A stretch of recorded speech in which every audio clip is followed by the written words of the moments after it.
Operation सिंदूर यह सिर्फ एक ऑपरेशन नहीं है, ये एक वचन है हर सिंदूर की रक्षा का। याद करिए आज से ठीक 15 दिन पहले का वो दर्दनाक नजारा। आतंकवादियों ने महिलाओं की आंखों के सामने उनके पति की हत्या कर दी, उनकी मांग से उनका सिंदूर छीन लिया था। आज उसका बदला है ऑपरेशन सिंदूर। याद करिए वो पल जब अपने पति की हत्या होता देख महिला गिड़गिड़ाते हुए आतंकवादी से कहती है कि मुझे क्यों छोड़ा, मुझे भी मार देते।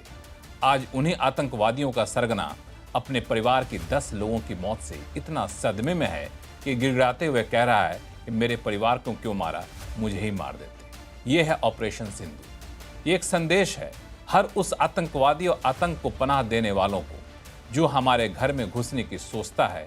हम उसका जवाब नहीं देते, हम उसका हिसाब करते हैं। शायद पाकिस्तान को अब तक ये समझ में आ गया होगा।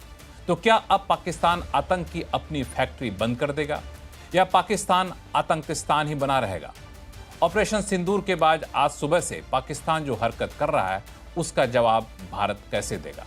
आज करेंगे इसी पर चर्चा। नमस्कार, मैं हूं लक्ष्मण राय।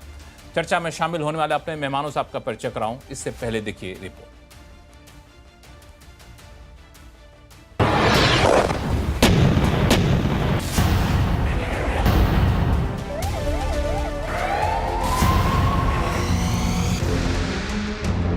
ये भारत का बदला है। दहशतगर्दों को मुंह तोड़ जवाब कहकर और घर में घुसकर पहलगाम का इंतकाम पूरा किया। त्रिशक्ति के प्रहार ने आतंकिस्तान को मिनटों में ही धूल में मिला दिया। एक के बाद एक आतंकियों के 9 ठिकानों को मटिया मेट कर दिया। बहावलपुर में जैश, मुरीदके में लश्कर-ए-तैयबा के हेडक्वार्टर को तबाह कर दिया। यह भारत को पूरी दुनिया को कड़ा संदेश है। साफ है, आतंक रत्ती भर भी बर्दाश्त नहीं। एक समूह ने खुद को रेजिस्टेंस फ्रंट टीआरएफ कहते हुए इस हमले की जिम्मेदारी ली है। यह समूह संयुक्त राष्ट्र द्वारा प्रतिबंधित पाकिस्तानी आतंकवादी समूह लश्कर-ए-तैयबा से जुड़ा हुआ है। यह उल्लेखनीय है कि भारत ने मई और नवंबर 2024 में संयुक्त राष्ट्र की 1267 कमेटी की सैंक्शंस मॉनिटरिंग टीम को अर्धवार्षिक रिपोर्ट प्रस्तुत की थी, जिसमें टीआरएफ के बारे में साफ इनपुट दिए गए थे। इससे पाकिस्तान स्थित आतंकवादी समूहों के लिए कवर के रूप में टीआरएफ की भूमिका सामने आई थी। मरकज सुभान अल्लाह भावलपुर ये इंटरनेशनल बाउंड्री से 100 किलोमीटर दूर है। जैश-ए मोहम्मद का मुख्यालय था। यहाँ पर रिक्रूटमेंट, ट्रेनिंग व इंडॉक्ट्रिनेशन का केंद्र भी था। शीर्ष आतंकी अक्सर यहाँ आते थे।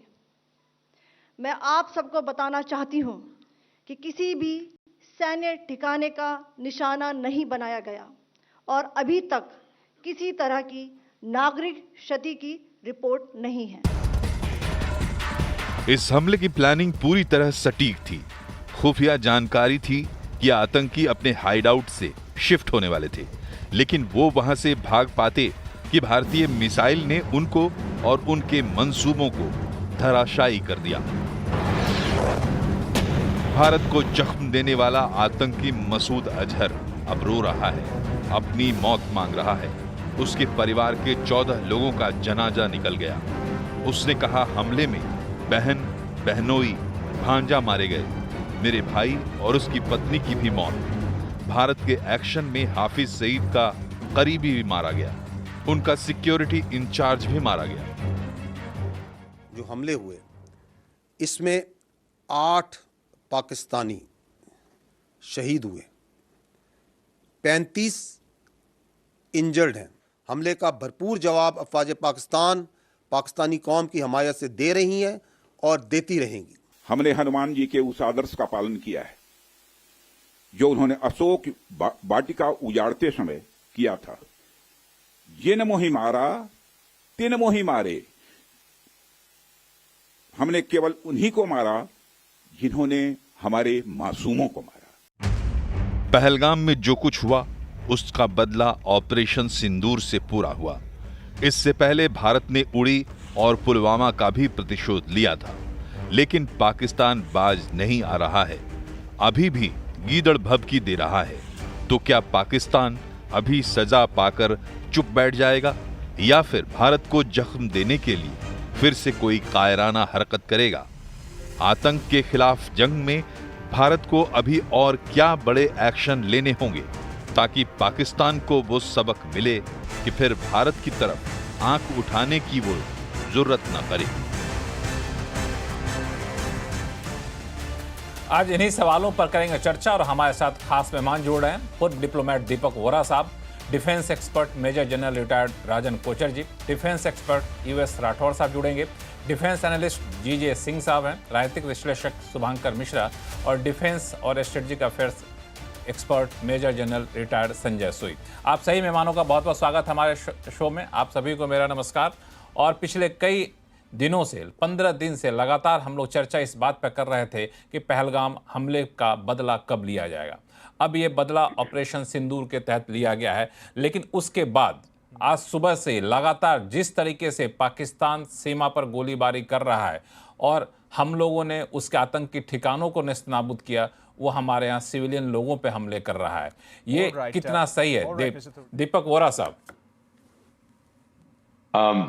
सर, सब पहले तो आपको बहुत बहुत धन्यवाद, आपने मौका दिया है। और जब भी आपके प्रोग्राम में होता हूँ बहुत अच्छा लगता है, आपसे बहुत कुछ सीखता हूँ। फिर हमारे रक्षा विशेषज्ञ हैं, हम लोग आपसे सीखते हैं। इनकी जानकारी मुझसे कहीं ज्यादा है sir, but it's what a pleasure. अब ये जो लोग आपका प्रोग्राम देखते हैं बॉर्डर के उस पार भी, उनको एक अपनी पर्सनल चीज बताना चाहता हूँ sir, and then I will read out a message जो मुझे मिला है। पर्सनल चीज ये मेरी है कि मेरे father, my late father was a Pathan. हम लोग गजनी से हैं सर, सो आधा मेरा परिवार पठान था। My mother is a Sikh. तो मैं इनको ये बता देना चाहता हूँ कि आपने पठान से पंगा लिया है, भगवान आपको बचाए कोबरा के जहर से, शेर के दांत से और पठान के बदले से। ये एक पठान का वादा है, आपका अल्लाह कुछ नहीं कर सकेगा। दूसरी चीज मैं जो बताना चाहता हूँ सर, आज मेरे पास एक मैसेज आया सर, आपको याद है 9/11 जनरल साहब, you remember what happened in 9 जब अमेरिका पे हमला हुआ था? मैं उस समय स्पेन में था, नंबर 2 हमारी एम्बेसी में। तो उनकी एम्बेसी के अमेरिकन एम्बेसी में गए हस्ताक्षर करने के लिए, कंडोलेंस रजिस्टर। तो वहां पे जो मेरा अमेरिकन काउंटर पार्ट था, मैंने उसका कहा देखिए मुझे बहुत दुख हुआ, आपने भी आज आतंक को पहली बार आपने महसूस किया है, और हम तो बहुत अच्छी तरह से जानते हैं। तो मैंने उनसे कहा कि टुडे मैं भी अमेरिकन हूं, मुझे भी उतना ही दर्द हो रहा है। सर, आज सुबह उसका मैसेज आया मेरे को, कई सालों के बाद फिर से संपर्क किया है कि dear ambassador Deepak, you have done well, today I am an Indian. कि आज मैं भारतवासी हूं। यानी दुनिया में जो इसमें फीलिंग है कि आपने बहुत अच्छा किया है कि इस आतंकी देश के जो उसकी आतंकी जड़ें हैं उनको आपने मिटा दी। ये क्या है सर? ये है डिमेंशिया ऑफ डेस्परेशन, ये है insanity of insecurity. Finally sir, 2400 साल पहले मेरे गुरु के गुरु के गुरु चाणक्य ने कहा था कि अगर आप सही एक्शन सही वक्त पर नहीं लोगे तो वक्त ही उस एक्शन को सक्सेसफुल नहीं होने देगा। विक्टर ह्यूगो ने कहा था कि दुनिया की कोई भी ताकत रोक नहीं सकती उस आइडिया को जिसका समय आ गया है। सर, अब समय आ गया है कि आतंकिस्तान को बदलने का, उसका मन बदलने का, दिल बदलने का ख्याल छोड़ दो सर, उसको तोड़ दो सर। सांप का जहर फन में नहीं होता, उसके सर में होता है, मन में होता है। मिटा दो उसके मन को, तोड़ दो उस देश को, वो तो टूटने की कतार पर खड़ा है। बस एक हल्का सा धक्का दो और फिर आगे देखिए सर। यू कैन फील गुस्सा मेरे अंदर कितना है जो हमारी बेटियों का सिंदूर मिटाया सर। अब सिंदूर फिर से जाएगा, लेकिन इनके खून से जाएगा। ये एक और पठान का वादा है सर। आई एम सॉरी, मुझे बहुत बुरा लगता है सर जब मैं वो तस्वीरें देखता हूं जो आपके चैनल पर मैंने देखी थी। उन बेटियों को हम कहना चाहते हैं, माफ कर दीजिए, हम आपका सिंदूर बचा नहीं सके, पर अब हम खून की होली खेलेंगे उनके साथ, और फिर आप देखिए हम क्या करते हैं। ये गुस्सा सिर्फ आपको नहीं आता वोरा साहब, ये गुस्सा हर भारतीय को आता है और हर इंसान को आना चाहिए जिन दरिंदों ने जिस तरीके के वहाँ पे हरकत की थी, और उसका बदला हम लोगों ने ऑपरेशन सिंदूर के तहत लिया है। लेकिन ऑपरेशन सिंदूर सिर्फ एक फुल स्टॉप नहीं है। दरअसल ये एक मैसेज है कि आप जब भी ऐसा कुछ हरकत करेंगे हम ऐसे ही आपके घर में घुसकर मारेंगे। लेकिन तत्काल जो सवाल उठ रहा है राजन कोचर साहब, कि जिस तरीके से पाकिस्तान लगातार सीमा पर गोलीबारी कर रहा है, भारत ने साफ कर दिया था कि हमने आपका आतंकी ठिकानों पर हमला किया है, बस हमारा मकसद यहाँ पूरा हो रहा है। लेकिन इसके जवाब में जो कार्रवाई पाकिस्तान कर रहा है, आपको लगता है कि इस ऑपरेशन सिंदूर का एक अगला चरण भारत को जोरदार जवाब के तौर पर देना चाहिए?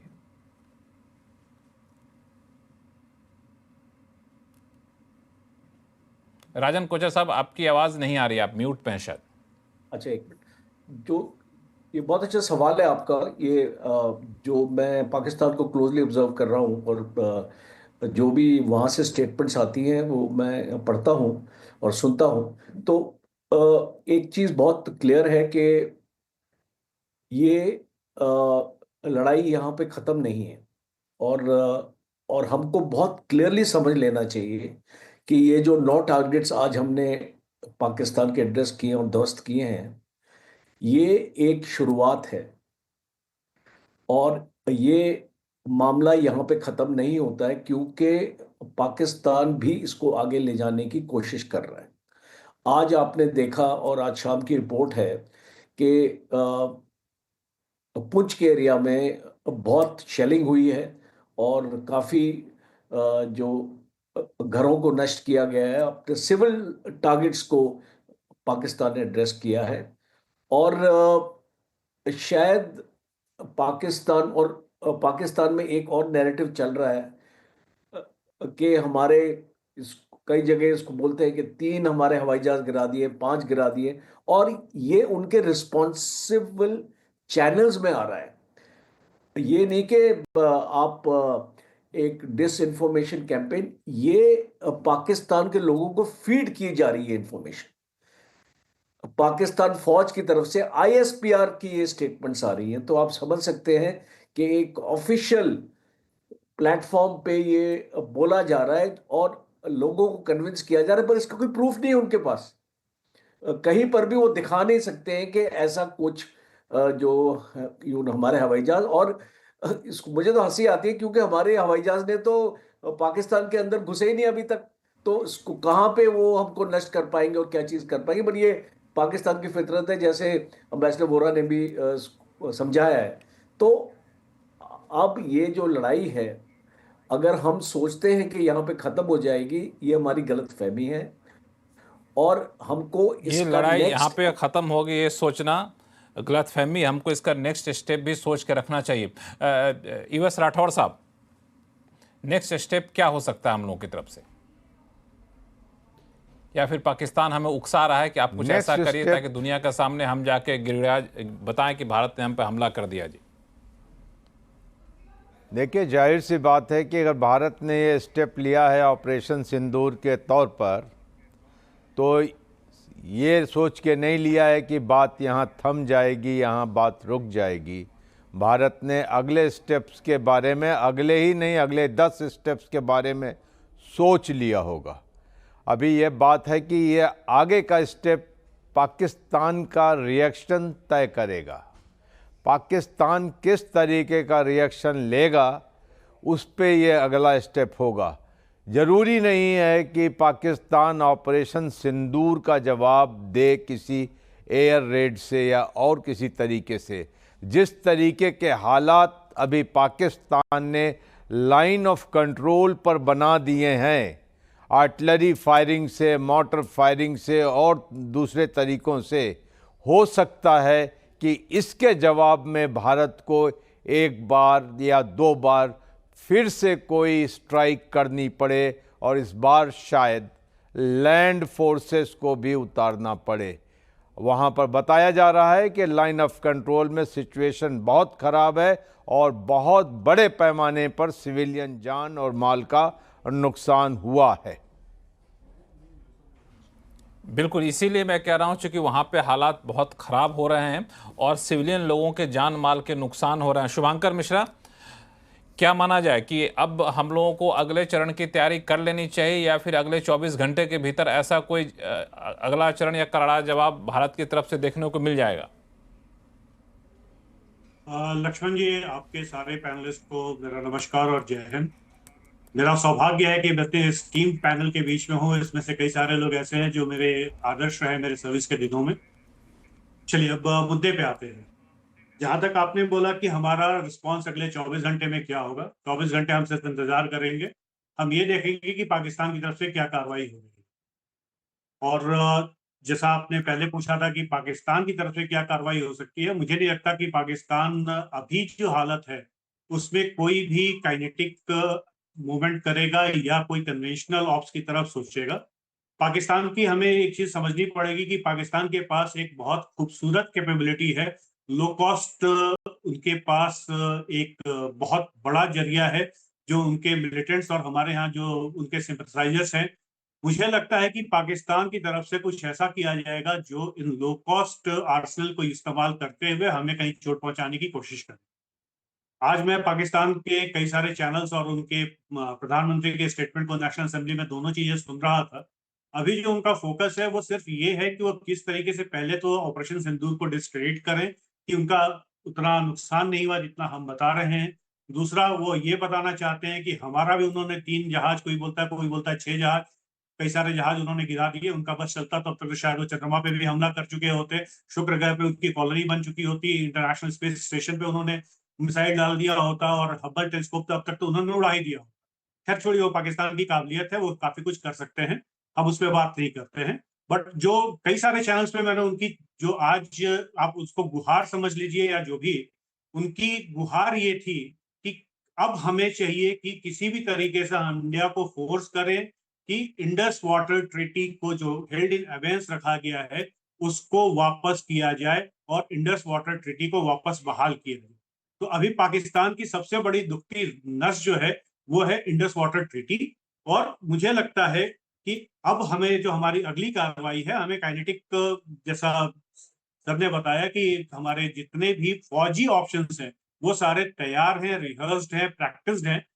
बट मुझे लगता है कि उनकी शायद जरूरत ना पड़े। डिप्लोमेटिक और इकोनॉमिक जो हमारे ऑप्शंस हैं वो ज्यादा कारगर होंगे और पाकिस्तान को तबाह करने के लिए उससे ज्यादा अभी कारगर ऑप्शन मुझे और कुछ नहीं दिखाई देता।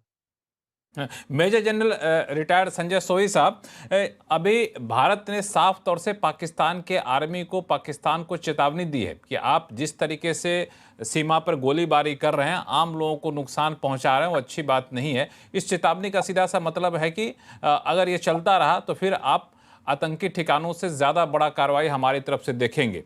तो ये बड़ी कार्रवाई क्या आपको लगता है कि आगे चलकर छिटफुट वॉर या फिर किसी बड़े लेवल पे एस्केलेट होता हुआ दिखेगा? ये लक्ष्मण जी, ऐसा है कि ये ही एक फर्क है एक प्रोफेशनल आर्मी और पाकिस्तान आर्मी में।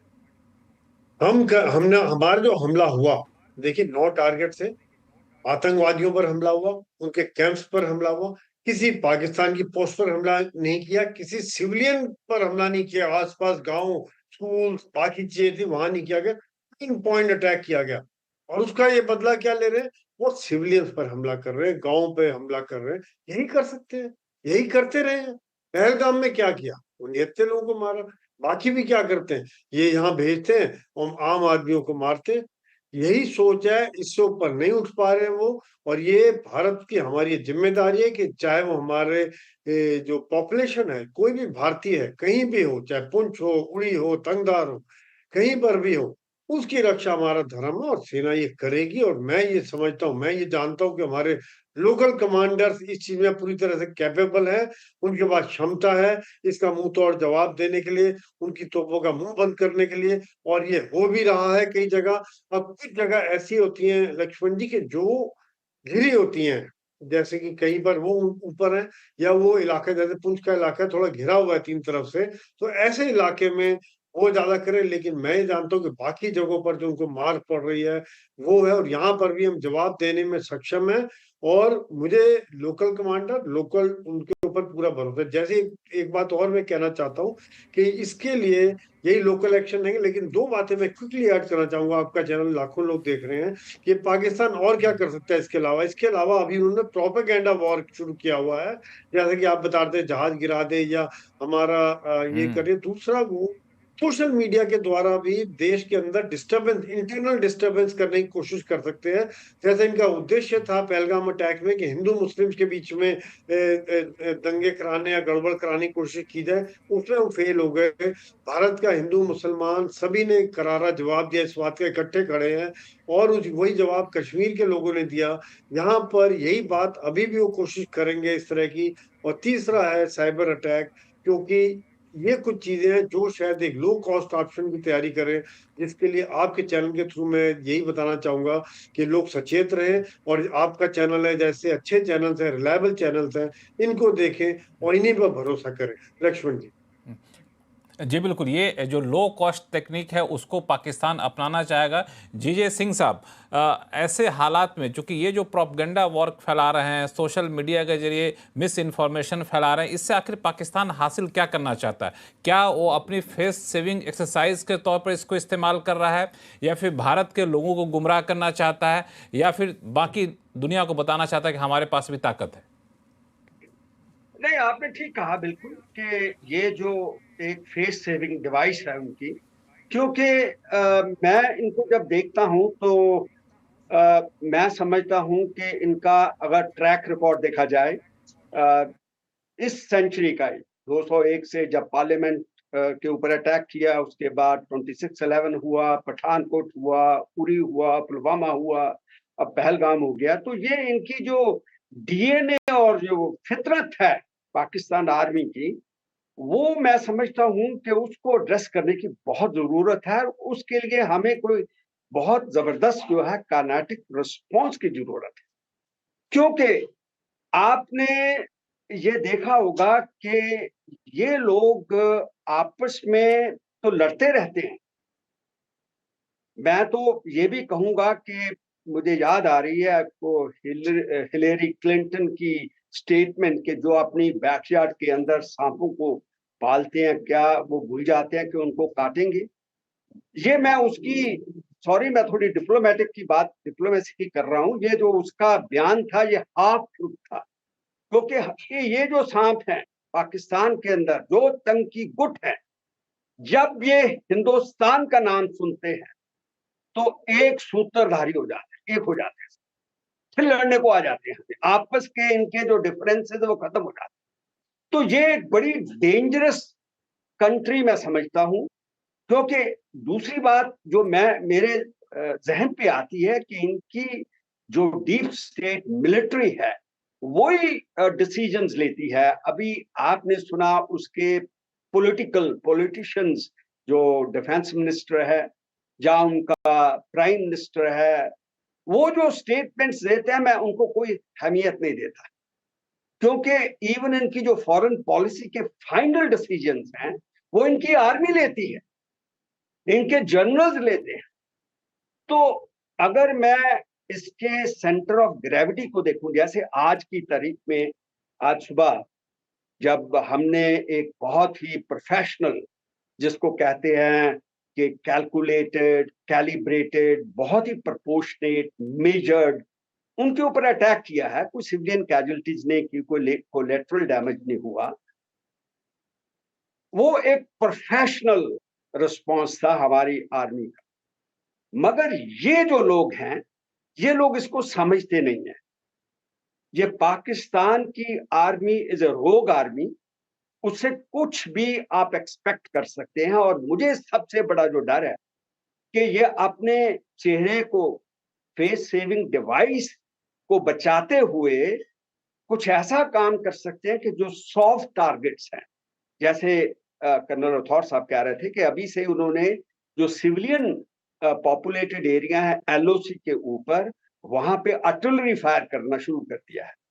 तो मुझे ऐसे लगता है कि ये ना कर पाए, और ये संभव भी है इन लोगों से कि ये जो हमारे हेवीली सिविलियन पॉपुलेटेड एरियाज हैं, जैसे कि 1965 में मैं उस टाइम स्कूल में था और पंजाब में था, इन्होंने, इनकी आर्मी जब हार गई, हमने 2 टुकड़े कर दिए और पता लगा कि बिल्कुल पीछे जा रहे हैं, तो इनकी एयरफोर्स ने जाते जाते हमारे अमृतसर के साथ एक छहरटा उसका नाम है, टाउन है, उसके ऊपर बम गिरा दिए थे।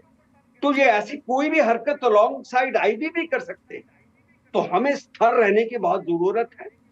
हमें अपनी आर्मी तो अलर्ट है, मैं तो कहता हूं ऑफेंसिव में जाना चाहिए, क्योंकि अगर इनके आपस में लड़ाई नहीं होती तो फिर दूसरे जो हैं वो उनके ऊपर इनके हाथ आ जाते हैं, वो भी सब इकट्ठे हो जाते हैं।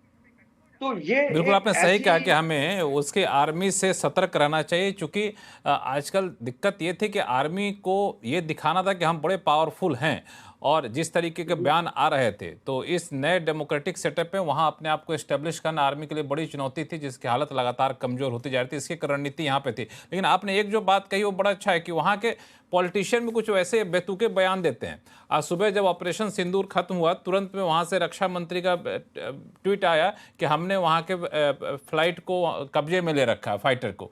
फिर बाद में कहा नहीं जी नहीं, हमने कब्जे में नहीं ले रखा।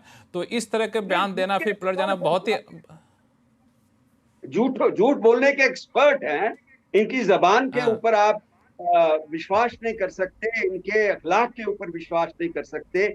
आप इनकी किसी चीज को भी अहमियत मत दीजिए, ये अपने मनमानी करेंगे। ये लोग ऐसे हैं कि आपको कुछ कहकर और कर सकते हैं। ये इनकी, मैं जैसे ट्रैक रिकॉर्ड बता रहा था, मैं पिछले 20-25 साल से यही काम कर रहा हूँ, एनालिसिस ही कर रहा हूँ। यहाँ तक कि मैं हमास और इजराइल जो है वो ठीक काम करता है, क्योंकि ये अगर मार मारनी शुरू की इन्होंने तो मार खाते रहेंगे, मगर हार मानेंगे नहीं। ये मार खाते रहेंगे लेकिन हार मानेंगे नहीं। दीपक वोरा साहब, तो फिर ऐसे हम लोग करें क्या? Very good question sir. मेरी 3 चीजें हैं जो बताना चाहता हूँ। 4 हमारे आउटस्टैंडिंग सैनिक आपके इस प्रोग्राम में हैं। मेरा कद 6 फुट 2 इंच का है। आज जो इन्होंने सुबह किया, अब 6 फुट 8 इंच का हो गया।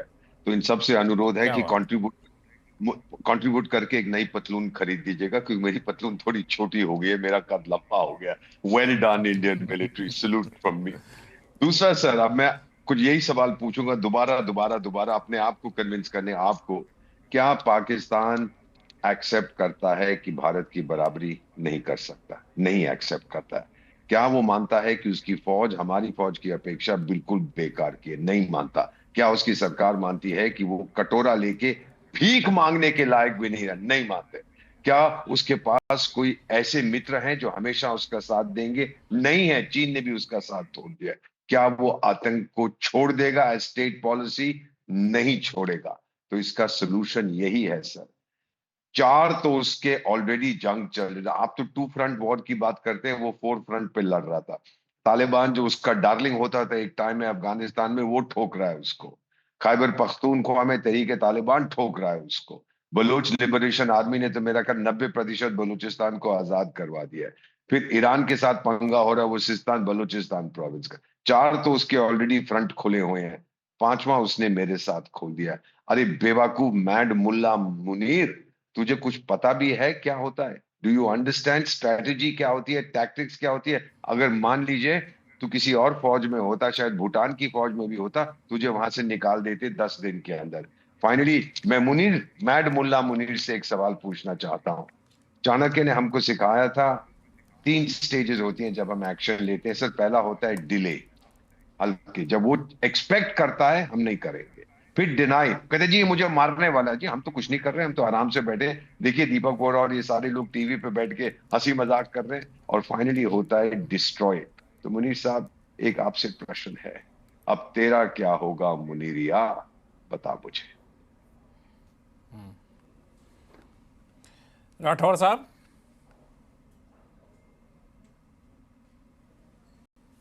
जी हाँ, सवाल तो बड़ा वाजिब है वोरा साहब का। अब मुनीरिया का क्या होगा? देखिए ऐसा है कि पाकिस्तान के भ्रम जो हैं 2-3 हैं। एक तो भारत के साथ बराबरी और भारत के साथ राइवलरी। इस 65 सालों में, 70 सालों में हम बहुत आगे निकल गए हैं। अब ये भ्रम तोड़ने का वक्त आ गया है। जैसे अभी दीपक वोरा साहब ने बताया कि एक अपॉर्चून टाइम है, और मैं उम्मीद करता हूं कि भारत की लीडरशिप ने भी इसको फैक्टर इन किया है।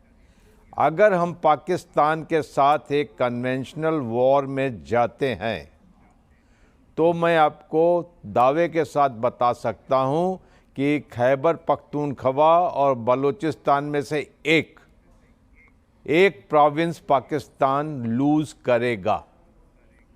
लेकिन उसके लिए हमें एक कन्वेंशनल वॉर लड़ना पड़ेगा, जैसे हमने 1971 में किया था। एक अपॉर्चून टाइम है। अभी जो पाकिस्तान के अंदर जो फोर्सेस हैं, उनके फिशर्स हैं और उनकी जो काउंटर एक्शंस चल रहे हैं और आपस में डिविजन्स हैं, ये बहुत ज़्यादा गहरे हैं, जग जाहिर नहीं हैं, लेकिन ये सामने उभर के आएंगे और आप देखेंगे कि पाकिस्तान के विखंडन का वक्त आ गया है। तो इसे अपने हाथ से ना जाने दें। जो भी है, वॉर किसी के लिए अच्छा नहीं होता, लेकिन हम वो हार्डशिप उठाने को तैयार हैं एज इंडियंस कि एक बार पाकिस्तान के साथ एक खुली जंग हो जानी चाहिए, क्योंकि पाकिस्तान को हर 20-26 साल में जंग चाहिए। 1999 के बाद अब पाकिस्तान को 25 ईयर इच लगी हुई है कि बहुत दिनों तक किसी ने हमें पीटा नहीं। इसलिए अब मेरे ख्याल से ऑपरेशन सिंदूर ने ये स्क्रिप्ट का इंट्रोडक्शन लिख दिया है। अब इसे हम आगे बढ़ाएं और तय करें कि हम पाकिस्तान का विखंडन कब करेंगे। और आज के तारीख में मुझे ये डुएबल लग रहा है, ये चीज़ डुएबल लग रही है। तारीख में आपको डुएबल लग रहा है? संजय सोई साहब ने बहुत बड़ी बात कही राठौड़ साहब ने कि ये आज की तारीख में डुएबल है और ऑपरेशन सिंधु ने इसका एक चैप्टर लिख दिया, इसकी शुरुआत कर दी है। आपको लगता है कि भारत इस तरफ कदम बढ़ाएगा, या फिर डिप्लोमेटिकली जिस तरीके के बयान आए शुरू में कि हमने कोई मिलिट्री एक्सरसाइज नहीं किया, हमने मिलिट्री एस्टेब्लिशमेंट पे हमला नहीं किया, हमने आतंकवादी ठिकानों पे हमला किया, ये कह के भारत सिर्फ आतंक के खिलाफ लड़ाई तक ही सीमित रहना चाहेगा? हम डिफेंस अपना करेंगे। अगर उसने पहले हमला किया, सारी दुनिया कहेगी हमला तो पहले इसने किया है, रेगुलर इसकी आर्मी गई है, हम पे हमला किया, तो सारी इंटरनेशनल कम्युनिटी, जिनको जो भी इंटरनेशनल कम्युनिटी है वो सब हमारे साथ है। हमने उनकी फौज को नहीं मारा अभी तक सर, ना हमने उनके सिविलियन टारगेट्स को मारा। अगर उसने हमला किया, हमारे सिविलियंस को मारा, तो हमारे पास राइट ऑफ सेल्फ डिफेंस, ये तो अंतरराष्ट्रीय कानून है। आप मुझे मारोगे, मैं आपको। वो बेवकूफ है सर। सबसे बड़ी उसको समझ सबसे बड़ी दिक्कत ये होती है संजय सोई साहब, सबसे बड़ी दिक्कत ये होती है कि पाकिस्तान विक्टिम कार्ड खेलने में बड़ा माहिर होता है। वो तुरंत में जाके दुनिया के सामने रोना शुरू कर देगा, देखो जी पहले तो आतंकी ठिकानों पे किया, फिर हमें मार रहे हैं, अब हमें बचाओ जी, ये तो भारत बड़ा ये कर रहा है। और होता भी है कि जब सड़क पे बड़ी गाड़ी किसी छोटी गाड़ी को से टक्कर होती है तो छोटी गाड़ी की इसमें दोष नहीं माना जाता है, कहते लोग बड़ी गाड़ी वाले ने गलती करी होगी। इससे कैसे निपटा जाए इस परसेप्शन से, संजय सोई साहब? हाँ जी लक्ष्मण जी, ऐसा है कि भारत ने बहुत ही प्रोफेशनल तरीके से काम किया, जैसे कि अभी बाकी आपने बताया, बाकी स्पीकर्स ने बताया कि टेरर पर हमला किया, कोलेटरल डैमेज नहीं किया, सिविलियन पे हमला नहीं किया। इस समय में बॉल पाकिस्तान के कोर्ट में है। अब पाकिस्तान क्या करता है? देखिए, हमारा एक काम था कि हमने आतंक के ऊपर हमला करना था, जो हमारे पहलगाम वाला हुआ है। एक उनको ऐसी चोट पहुंचानी थी, आज चाहे अजद मसूर है या फिर बाकी टेररिस्ट ऑर्गेनाइजेशन है या लीडर्स हैं, उनको पता लग रहा है किस प्रकार उनके परिवार के लोग खत्म हो गए। आज वो कह रहे हैं कि मैं ही चला जाता। तो ये सब बातें देखते हुए एक बहुत बड़ा हमारा कदम रहा है। तो अभी हमने देखना पाकिस्तान क्या करता है। देखिए, पाकिस्तान आर्टिलरी बम्बार्डमेंट कर रहा है और फेक न्यूज चला रहा है, झूठी न्यूज चला रहा है अपने न्यूज चैनल में कि ये कर दिया हमने, जहाज गिरा दिया, ये गिरा दिए।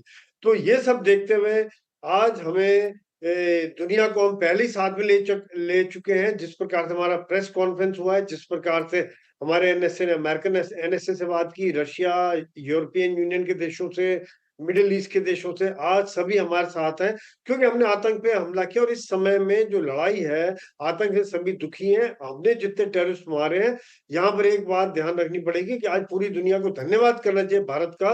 तो यही टेररिस्ट भारत के खिलाफ ही नहीं, बाकी दुनिया में क्या, कल को अमेरिका में भी अटैक कर सकते थे, यूरोप में, मिडिल ईस्ट में, अफ्रीका में, कहीं भी ये काम कर सकते हैं। जितनों को मारा है, बड़ी बात आपने कि पूरी दुनिया को ये धन्यवाद देना चाहिए। संजय सोई साहब, आपने जो कहा कि हमने दुनिया का भला किया है, दुनिया को धन्यवाद देना चाहिए, लेकिन यूएस प्रेसिडेंट की तरफ से तो बड़ा ही बेतुका बयान आया इस घटना की जब जानकारी मिली। तो आखिर किस रणनीति के तहत यूएस प्रेसिडेंट ऐसी बातें कर रहे हैं, या फिर अब उनको लोग हल्के मिल लेना शुरू कर दें? जीजे सिंह साहब। देखिए, जैसे मैं तो इंटरनेशनल की बात मेरे मन में आ रही है कि हम बहुत लॉ अबाइडिंग हैं इंटरनेशनल ऑर्डर की तरह, मगर मुझे आप ये बताएं क्या अमेरिका परवाह करता है? वॉशिंगटन, क्या मॉस्को परवाह करता है ये इंटरनेशनल ऑर्डर की? क्या ये बेंजामिन नेतन्याहू जो तेल अवीव के हैं, ये करते हैं? क्या चाइना करता है? हम जो हैं बहुत टॉलरेंट है और बहुत ही लॉ अबाइडिंग है। मगर मैं आपको यहाँ पे एक चीज बताना चाहता हूँ कि टाइम से कोई बड़ी बात नहीं होती। मैं वही बात किसी दूसरे शब्दों में कहना चाहता हूँ, जैसे कि कर्नल राठौर कह रहे थे कि ये मौका अच्छा है। एक ancient wisdom, I will just say a few words in English. Ancient wisdom tells us to everything there is a season and a time for every matter under the heavens. A time to make, time to break, time for war, time for peace. I personally feel, और ये भी कहा जाता है कि time to speak, time to keep silent. मेरा ये मानना है कि अभी टाइम फॉर वॉर आ चुका है, और जब तक हम इन्हें कोई जबरदस्त लेसन नहीं सिखाते, समझाते, या इनका विभाजन नहीं करते, या इसको छोटा नहीं करते, ये जो चलती रहेगी। अभी मैं जैसे कह रहा था, इन्होंने पुलवामा कर दिया, 1-2 साल रुकेंगे, फिर कोई ना कुछ कर देंगे, और ये करते रहेंगे। इसका कोई आप ये कहें कि कोई सोल्यूशन है, वो सोल्यूशन तो मुझे नजर नहीं आता। एक ही सोल्यूशन है कि इनके ऊपर ये जो बालाकोट ऑपरेशंस हैं, ये जो एयर स्ट्राइक्स हैं, ये रेगुलर फीचर होना चाहिए, इनको दबा के रखना, रेगुलर फीचर होना चाहिए। शुभंकर मिश्रा ये एक बड़ी बात कर रहे हैं कि ऑपरेशन सिंदूर तक ही सीमित नहीं रहना चाहिए, हमें इनको नेक्स्ट लेवल तक ले जाना चाहिए, ताकि कई सालों तक ऐसी जरूरत भी ना करें, सोचे भी ना कि ऐसा कुछ मुझे करना है। लक्ष्मण, मुझे लगता है कि जो कमोडोर जीजे सिंह साहब ने बताया कि जिस तरीके से अब हमें काइनेटिक ऑप्शंस पे सोचना चाहिए और एक फुल फ्लेजेड वॉर की तरफ जाना चाहिए, मेरी थोड़ी सी इससे दिगर राय है। हाँ, एक फुल फ्लेजेड वॉर जरूर हमारा पाकिस्तान के साथ चल रहा है, मैं हमेशा आपके इस चैनल पे भी और बाकी जगह भी बोलता रहा हूँ। ये फुल फ्लेजेड वॉर हमारा हर फ्रंट पे है।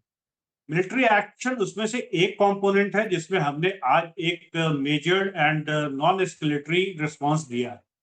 अब ये बॉल पाकिस्तान के कोर्ट में है, अगर वो चाहते हैं बढ़ाना इसको तो वो बढ़ा सकते हैं। और जैसे अभी आपके जो विजुअल्स चल रहे हैं, अगर आप उसमें देखें कि पाकिस्तान की तरफ से जो उनकी आर्मी और उनके सिविलियन अधिकारी हैं और उनकी जो जनता है, वो उन मरे हुए आतंकवादियों को उनके जनाजे की नमाज पढ़ रहे हैं, और अगर आप उनके ताबूतों को देखें तो उसमें पाकिस्तानी झंडा पड़ा हुआ। हमें और कुछ नहीं करना, हमें सिर्फ ये विजुअल्स ही पूरी दुनिया को दिखाने हैं कि ये इंटरनेशनल स्टेट ऑफ टेरर और this is the epicentre of terror, और ये इंटरनेशनल टेररिज्म को सपोर्ट करने का इससे बड़ा एग्जांपल कुछ नहीं हो सकता कि नॉन टेररिस्ट जो है, जो डिक्लेयर्ड टेररिस्ट है, उनको आप अपना नेशनल फ्लैग देके उनकी नेशनल ऑर्डर के साथ उनकी अंत्येष्टि कर रहे हैं।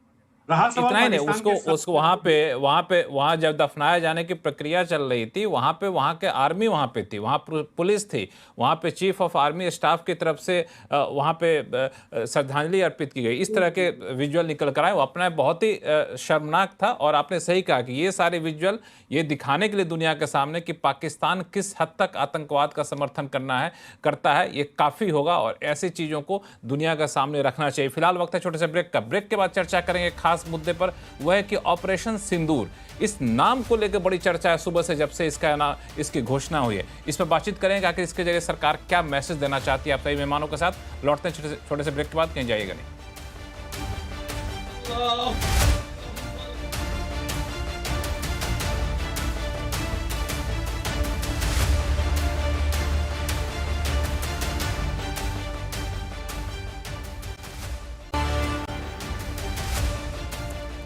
ब्रेक के बाद एक बार फिर से आपका स्वागत। हम लोग चर्चा कर रहे हैं कि ऑपरेशन सिंदूर, इसके जरिए सरकार ने भारत ने जो कार्रवाई की है पाकिस्तान पर, उसके बाद अब आगे की रणनीति क्या होनी चाहिए, इस पर अलग अलग मेहमानों की अलग अलग राय निकल कर सामने आई। लेकिन सबसे ज़्यादा चर्चा जो आज सुबह से है वह है ऑपरेशन सिंदूर को लेकर के, उसके नाम को। दीपक वोरा साहब, आप तो डिप्लोमेट रहे हैं, इस तरह के जब ऑपरेशन किए जाते हैं तो कई सारे नामों पर विचार किया गया होगा, जाहिर तौर पर मान के मैं चल रहा हूं। तो इस ऑपरेशन में सिंदूर का नाम दिया जाना, क्या मैसेजिंग है सरकार भारत की तरफ से? सर अब आपको मैं बताता हूं कि मेरे पास कम से कम आज सुबह सर जब से ये हमने ऑपरेशन लॉन्च किया है, बहुत से अंग्रेजी में वर्मिलियन कहते हैं, तो बहुत से मेरे फ्रेंड्स ने कॉल किया विदेशों से कि ये नाम क्यों आपने रखा है।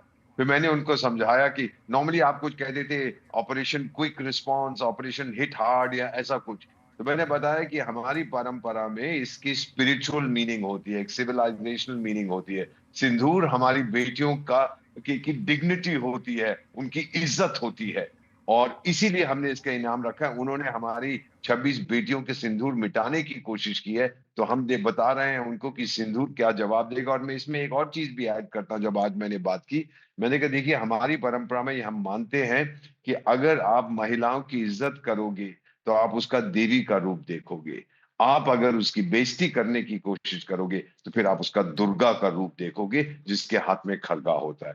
फिर वो मेरे जो विदेशी दोस्त हैं वो समझे हमने इसका नाम ऑपरेशन सिंदूर क्यों रख, और नाम में भी हमने एक तमाचा मारा है उन लोगों को जो महिलाओं को, माफ करिएगा, एक ऐसी चीज समझते हैं जिसको खरीदा जा सकता है, बेचा जा सकता है, लाया जा सकता है, फेंका जा सकता है। वो हमारी परंपरा नहीं है सर। हम लोग इज्जत करते हैं अपने बेटियों की। This was the message in the name, और ये पीएम साहब ने खुद चुना है जो हम बताने की कोशिश करें। और जो हमारी दो बेटियों ने, एक कर्नल थी आर्मी की और एक लड़की फ्रॉम द एयरफोर्स, उन्होंने जो बयान, जो ब्रीफिंग दी है, ये बता रहे हैं कि हमारी बेटियों को देखो आज तो कंधे से कंधा मिला के खड़ी है, आप तो नपुंसक हो, कुछ नहीं कर सकते हो, जाके लोगों के धर्म के नाम पर करते हो। सो ये समझ आ गया है दुनिया को सर। ये मेरा ख्याल 3-4 अखबारों ने भी, वेस्टर्न न्यूज़पेपर्स ने मुझे कोट किया इसमें कि ambassador has explain to us कि इसका सिग्निफिकेंस क्या होता है। इसका सिग्निफिकेंस इसका ये होता है। बिल्कुल, एक फिल्म का डायलॉग था, शायद आपको याद आ रहा होगा कि एक चुटकी सिंदूर की कीमत तुम क्या जानो। वही कहानी है कि उन्हें क्या पता कि सिंदूर की कीमत होती क्या है, और अगर उन्हें कीमत पता होती तो शायद इस तरीके से वो कायराना हरकत पहलगाम में नहीं कर रहे होते। जीजे सिंह साहब, इस तरह के नाम रख करके सिर्फ भारत के उन लोगों को जो इस पूरे घटना के शिकार हुए थे उनको ही नहीं बल्कि दुनिया को एक बताने की कोशिश कही जा सकती है कि देखिए हमने जो किया इसके पीछे दरअसल वजह ये थी, और यही वजह है कि इसका नाम हम लोगों ने ऑपरेशन सिंदूर रखा है। देखिए, सबसे पहले तो मैं कहूंगा कि ये सिंदूर जो नाम है, ये एक इमोशनल सेंसिटिव जो आपके अंतरात्मा को जगाता है, और फिर ऑपरेशन सिंदूर कहना इसे ये मतलब निकल के आता कि हम अपनी बेटियों के सिंदूर की रक्षा करना जानते हैं। जो ये जो ऑपरेशन किया गया है, ये एक मैसेजिंग है पाकिस्तान को और रेस्ट ऑफ द वर्ल्ड को कि हम अपने देश की, अपने बेटियों की, अपने नागरिकों की रक्षा करना अच्छी तरह जानते हैं। और दूसरी मैं चीज ये कहना चाहता हूं कि इस ऑपरेशन के बाद जो हमारे देश का सर नागरिक, महिलाएं हैं या नागरिक है, वो सुरक्षित फील कर रहा है कि हमारे ऊपर लीडरशिप जो है, खास करके प्राइम मिनिस्टर मोदी जो हैं, वो इसके मतलब के देश के रखवाले हैं। We feel protected under him, उनके हमको प्रोटेक्ट की फीलिंग आती है। और साथ में ये जो हमने अपनी प्रेस कॉन्फ्रेंस के अंदर जो कर्नल थी वो तो सोफिया कुरैशी थी, और wing commander vomica Singh air force से थी। तो हमने अपनी जो महिला शक्ति है, नारी शक्ति है जो देश की, जो बड़ी तेजी से 5-6 साल के अंदर, जैसे हमने देखा है हर फील्ड के अंदर वो आ रही हैं, खास करके कॉम्बैट सर्विसेज के अंदर आ रही हैं। कॉम्बैट जैसे इन्फेंट्री हुई, बीएसएफ में है, हमारी नेवी में है, एयरफोर्स में फाइटर जेट्स उड़ाती हैं। तो वो भी एक मैसेजिंग गई है कि हमारी, अगर ये ऐसा कोई काम करेंगे पाकिस्तान वाले तो हमारी बेटियां काफी हैं इनका संभालने के लिए। हम तो हैं, मगर ये जो है एक बहुत स्ट्रॉन्ग मैसेज देने की कोशिश की है, और एक इमोशनल कॉर्ड जो है वो दिल के अंदर उठती है हर देश के नागरिक के अंदर। मैं कहता हूँ बहुत ही उम्दा, और उन्होंने सेंसिटिव, बड़ी समझ से ये एक नाम उन्होंने सिलेक्ट किया है। संजय सोई साहब, ये बहुत ही बड़ी बात इन्होंने कही कि ये जो है मैसेज देने की कोशिश है दुनिया के सामने और पाकिस्तान को भी कि हमारी बेटियां ही काफ़ी है तुमसे टक्कर लेने के लिए। इस मैसेज के साथ साथ भारत के लिए एक सबसे बड़ी चुनौती ये होती है कि डिप्लोमेटिक प्लेटफॉर्म पे, अंतर्राष्ट्रीय प्लेटफॉर्म पे किस तरह से माहौल बनाया जाए, किस तरह के अपनी बातों को रखा जाए। आपको लगता है कि भारत इसमें कामयाब हो पाएगा? जी लक्ष्मण जी, ऐसा कामयाब हो पाएगा नहीं, हो गया है। और ये रातों रात ये चीज नहीं होती है, ये सालों की इन्वेस्टमेंट है। आज देखिए दुनिया में भारत के हर एक देश से संबंध अच्छे हैं, चाहे वो रशिया भी हमारे साथ है, America, European union, middle east. और जिस प्रकार से प्रधानमंत्री जी और हमारे विदेश मंत्री और लगातार हमारा डिप्लोमेटिक कोर एक्शन में है, वाकई में आज पूरी दुनिया साथ में खड़ी हुई है। और जैसा हमारा ऑपरेशन हुआ है, साथ साथ हमारे एनएसए ने, अमेरिका के एनएसए से बात की, विदेश मंत्रालय पूरी तरह से एक्शन में है, चाहे वो रशिया हो, अमेरिका हो, यूरोपियन यूनियन के देश हो, मिडिल ईस्ट के देश हो, सबको हमने अपना उद्देश्य बताया। कितना रेस्ट्रेन हमने किया है, हम युद्ध को फैलाना नहीं चाहते, हम आतंक के खिलाफ लड़ाई लड़ रहे हैं। जो हमारी मैसेजिंग है, बिल्कुल क्लियर कट मैसेज दुनिया को दिया हुआ है। इससे ज्यादा साफ बात कोई नहीं कर सकता है, ट्रांसपेरेंट जिसको कहते हैं, वो बात कोई नहीं कर सकता। तो ये बात दुनिया समझती है, ये बहुत ट्रांसपेरेंट काम किया हमने। और दूसरी बात ये है कि यहाँ पे हमने दृढ़ निश्चय दिखाया। देखिए जो कमांडर चीजें बता रहे थे कि दृढ़ निश्चय है कि भैया हम कर सकते हैं, करेंगे। जो घुस के मारा, एक बार नहीं मारा, दोबारा मारा, तीसरी बार मारा है। और जहां तक आप सोचते हैं उससे 10 कदम आगे हम सोचते हैं। जब उड़ी हुआ था तो उन्होंने सोचा मैच बंद करेंगे, हमने सर्जिकल किया। जब पुलवामा हुआ उन्होंने कहा सर्जिकल करेंगे, हमने एयर स्ट्राइक किया। और यहाँ पर अब इनको समझ में नहीं आता क्या करेंगे, तो इस प्रकार से 9 जगह प्रिसीजन अटैक किए, 25 मिनट के अंदर इनका दुनिया भर तबाह कर दिए। सारे आतंक के जो कैंप हैं और ठिकाने और आतंकियों को पहुंचा दिया ऊपर जहन्नुम में, जहां उनकी जगह है। तो ये सब बातें देखते हुए उनको समझ नहीं आ रहा किस प्रकार हो, जो सरप्राइज और डिसेप्शन हम हासिल कर पाए। एक थॉरो प्लानिंग हुई, इसमें सभी का है। मैं सेनाओं की बात नहीं करता हूँ, सेनाओं के अलावा इंटेलिजेंस है, डिप्लोमेटिक है, इकोनॉमी है, देश है। आज पूरा देश साथ खड़ा हुआ है। इसमें कोई धर्म प्रांत ऊपर नीचे सब मिलके एक ही आवाज निकल रही, सबको गर्व महसूस हो रहा है कि मैं भारतीय हूँ। सबको गर्व महसूस हो रहा है कि मैं भारतीय हूं। राठौड़ साहब, मेरा सवाल आपसे थोड़ा सा अलग हटके रहेगा कि जिस तरीके से अब समीकरण बन रहा है, हो सकता है कि अब दोनों देशों के बीच में लिमिटेड ही सही वॉर जैसे हालात यहां पे बनकर आए।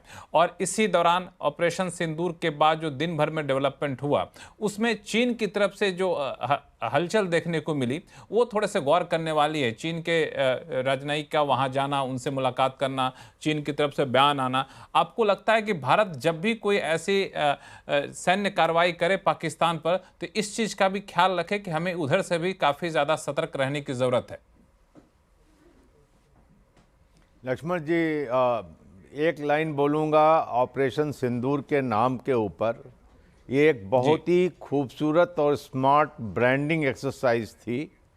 आमतौर से मिलिट्री ऑपरेशंस के नाम हो जाते हैं रेड एरो, आयरन फिस्ट, कोई मुड़ के नहीं पूछता है कि इसका मतलब क्या है।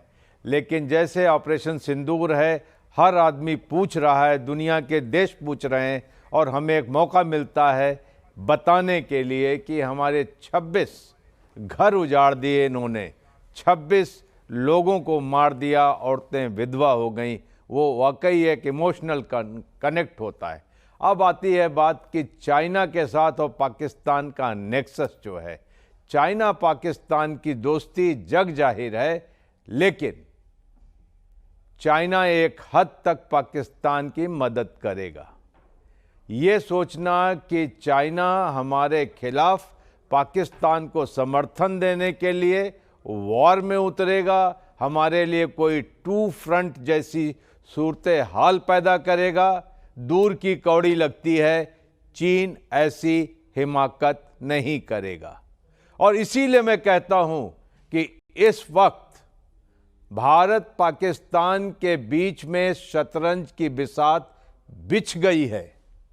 और इसके अंदर जब बलोचिस्तान से और खैबर पख्तूनख्वा से चालें शुरू होंगी तो पाकिस्तान की शह और मात दोनों फ्रंट पे होगी।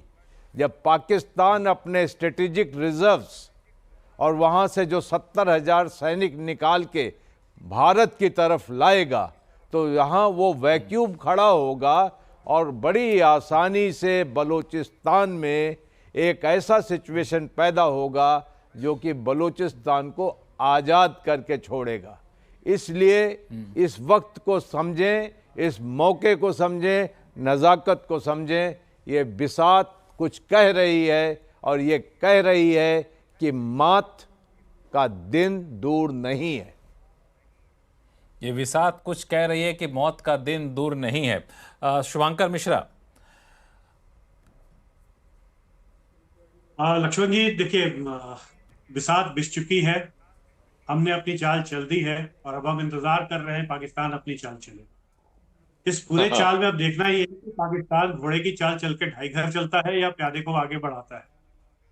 मुद्दा ये है, हमारा जहां तक मुझे लगता है कि हमारा जो भी रिएक्शन होगा वो बहुत ही सोचा समझा और पाकिस्तान के रिएक्शन के मुकाबले होगा, क्योंकि सिर्फ ये मुद्दा हमारा वन अपमैनशिप इन साउथ एशियन रीजन का नहीं है।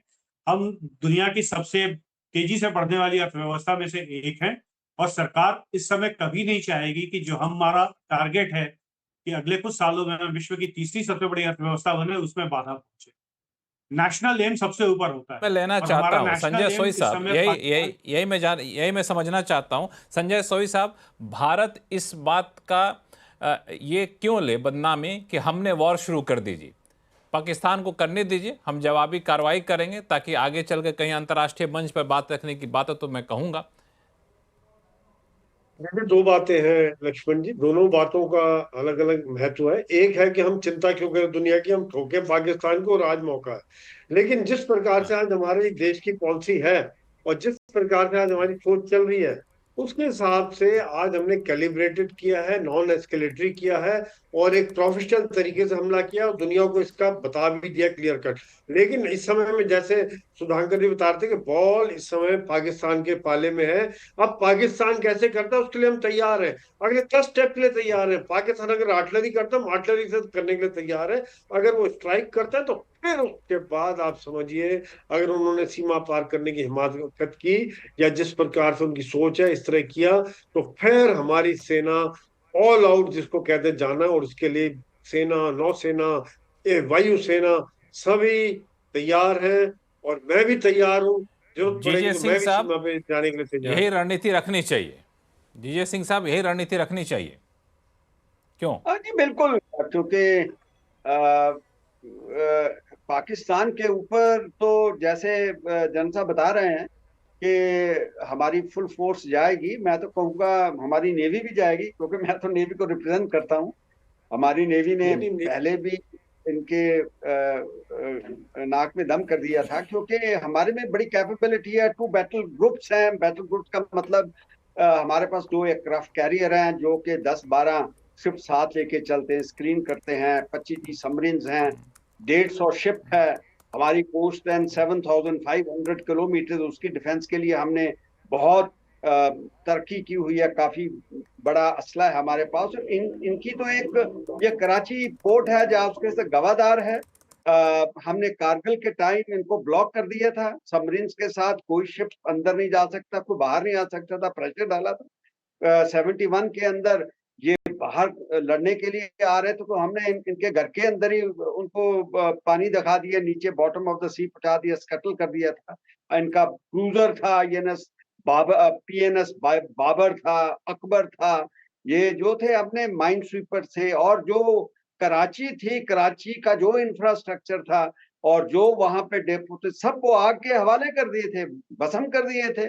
हम तो तैयार हैं, क्योंकि पाकिस्तान मगर बात जो अभी तक की जो रणनीति या अब तक की जो रणनीति या तैनाती दिख रही है वो सीधे तौर पे दिखा रहा है कि नेवी भी तैयार है और समुद्री रास्ते से ही पाकिस्तान को घेर करके बिल्कुल ब्लॉक करने की तैयारी यहाँ पर हो चुकी है। लास्ट कमेंट चाहूंगा दीपक वोरा साहब कि जिस तरीके के हालात अभी बने हुए हैं, ऑपरेशन सिंदूर का अगला चरण आपको क्या लगता है कब तक देखने को मिल सकता है? ऑपरेशन सिंदूर 2.0 की प्लानिंग शुरू हो चुकी है सर। मैं आपको सिर्फ इतना बता देना चाहता हूं, एक विश्व का नेता है, वर्ल्ड लीडर, 21 देशों ने उसको अपने सबसे बड़े सम्मान दिए हैं, उसमें से 8 मुस्लिम हैं। और इस वर्ल्ड लीडर ने अपनी विजिट्स कोई पश्चिमी देशों को रूस मिलाकर कैंसिल कर दिए हैं, क्योंकि उसके अपने देश में स्थिति कुछ नाजुक है। उस विश्व लीडर का नाम मैं बड़े गर्व से कहता हूं सर, नरेंद्र भाई दामोदर दास मोदी है। आप सब ये नारा देते हैं कि मोदी है तो मुमकिन है, मैं कुछ जोड़ देना चाहता हूं सर, नरेंद्र है तो निश्चित है। जिन देशों में वो गए हैं, आज आपको मालूम है सर, किसने आलोचना की है जो एक्शन हमने लिया? किसी ने नहीं। हमने सोचा था कि ब्रिटेन जो पाकिस्तान का नाजायज बाप है वो कुछ ना कुछ कहेगा, कुछ नहीं कहा, क्योंकि पीएम साहब ने ट्वीट किया, अरे मेरे मित्र ब्रिटेन के प्राइम मिनिस्टर, बड़ा अच्छा हुआ कि हमने फ्री ट्रेड एग्रीमेंट साइन कर दिया।